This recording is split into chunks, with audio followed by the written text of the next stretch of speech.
yo soy Juan Campodónico, nací en Uruguay, formado parte de bandas como El Peyote Asesino, como Bajo Fondo, como Campo, que es mi proyecto más nuevo, y he sido productor artístico también de un montón de artistas como Jorge Drexler, como No Te Va a Gustar, como La Vela Puerca. Me crié en una familia de artistas, ¿no? Mi papá era director de teatro y geógrafo, mi mamá trabajaba en el Banco de Seguros y era actriz de teatro. Bueno, mi escuela artística fue mi infancia viendo a mis papás hacer obras de teatro, hacer montajes, preparar una puesta. Desde muy pequeño emigramos a México por razones de la situación política en el Cono Sur. Y bueno, había un ambiente muy especial en México. Mucha gente relacionada a la cultura que había emigrado ahí. Y recuerdo el primer concierto de ver a alguien tocando en vivo. Fue cuando llegó Alfredo Zitarrosa en el año 79. En la sede del Teatro Galpán le hicieron una recepción. Él tocó solo con la guitarra y una caja de cigarrillos, era su único acompañamiento, y en la escalera al escenario estaba sentado yo mirando a Alfredo Zitarrosa a 1,5 metros. Un poco más adelante, mi siguiente recuerdo es en algún cumpleaños el haber recibido discos de regalo. Uno de los primeros fue un disco que era una compilación de los Beatles, se llamaba Rock and Roll Music Volumen 1. Después ya iba al supermercado cuando vivía en México y veía los discos de vinilo que eran con un tamaño importante. Ahorraba dinero de mis mesadas y cada tanto iba y me compraba un disco.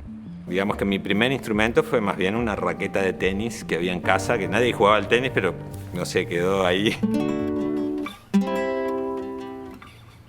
Fui con varios profesores de guitarra y el primero me enseñaba solo estudios para guitarra clásica.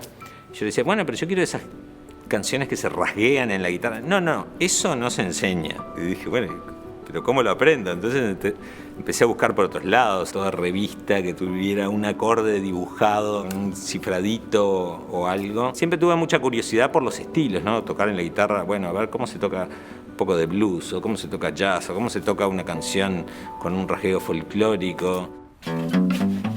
Mi momento de poder crear música no vino a través de la guitarra, vino tiempo después a través de un lenguaje que se llama el MIDI, que fue el primer lenguaje que tuvieron las computadoras para escribir música. Lo empecé a ver como una especie de pequeña orquesta. Me acuerdo que tenía en el dormitorio de la casa de mis papás, donde vivía, tenía la cama y tenía un pequeño escritorio con una computadora y un sintetizador, y me levantaba todos los días y escribía música ahí. Y eso me fue llevando hacia el estudio de grabación, hacia la producción, a darme cuenta que si vos controlabas el estudio de grabación, eras como el director de la orquesta, el que decía cuándo entraban las trompetas y a qué volumen tenían que sonar. En El Peyote Asesino, por más que cuando escuchás el disco suena una cosa totalmente orgánica de riffs de guitarra, de rock pesado, con baterías y... El proceso de composición era a través de la computadora, íbamos grabando pequeños fragmentos. O sea, estábamos muy inspirados en el hip hop, así como los hip hoperos de repente, allá en los 80s empezaron a samplear discos de soul de los 70s y con esos discos hacían bases para rapear arriba y se fue desarrollando un estilo. Nosotros como que nos sampleábamos a nosotros mismos, ¿no? Tocábamos un ritmito y lo metíamos en la computadora y después sobre eso tocábamos un riff y sobre eso venía Fernando que rapeaba algo. Yo me siento como una especie de, si fuera artes visuales, soy como un collagista, ¿no? Cuando empezamos a trabajar en Bajo Fondo con Gustavo Santaolalla, empecé una gran librería que me acompaña hasta el día de hoy, de pequeños fragmentos de sonidos de discos de tango de distintas épocas. De repente, de un disco de tango de los años 50, a mí me interesaba cómo sonaba la orquesta cuando pegaban todos durísimo una nota determinada. Entonces ampliaba solo una nota. ¡Chan!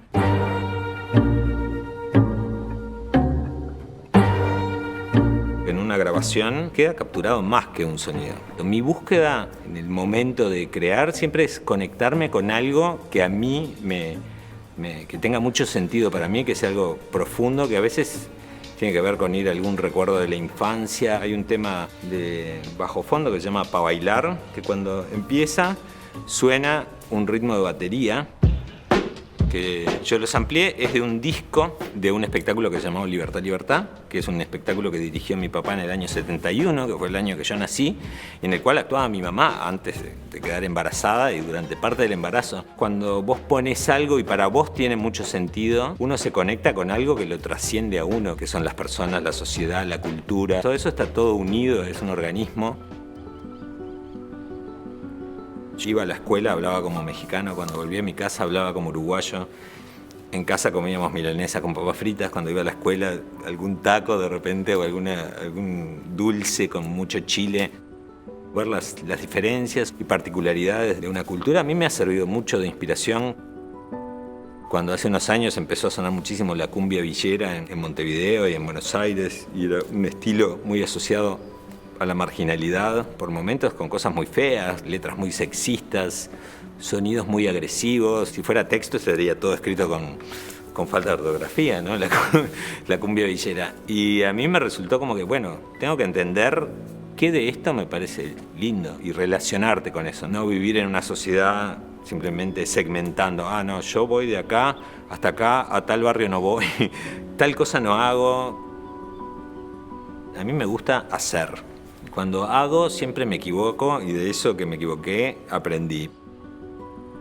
Me acuerdo cuando hacíamos canciones con el Peyote Asesino, las escuchábamos terminadas y realmente yo no sabía si me gustaban esas canciones, pero eran las que podíamos hacer. Y estar en ese filo de que las cosas a veces no son enteramente un lugar seguro, súper bonitas, eso lo da el tiempo. Cuando vos las haces es como que largaste algo que estaba dentro tuyo y de repente no te gusta. De repente no es lo que esperabas, pero es lo que te sale y también bancártelo es ser un artista, ¿no?